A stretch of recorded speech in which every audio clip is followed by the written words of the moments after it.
Lanzarote ye quiciabes la islla más especial de les Canaries. En sin grandes altures, les nubes nun se posen nunca y la lluvia ye cuasi inexistente. Un paraíso arrodeado de mar, con guapos pueblos de arquitectura tradicional. La influencia del artista César Manrique fixo que la islla cuida bondo el so paisaxe.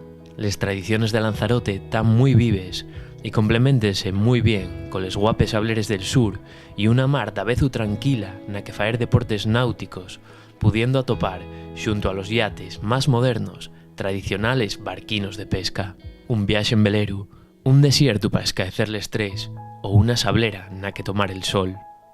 Y si canses de la islla, un ferry puede llevarte al resto de les Canaries. Lanzarote tan llena de xardinos de cactus, tierras volcániques y poca vegetación. Na islla que enamoró y vio morrer al escritor José Saramago. Un lugar muy especial, con atapeceres que dejen al visitante ablugao.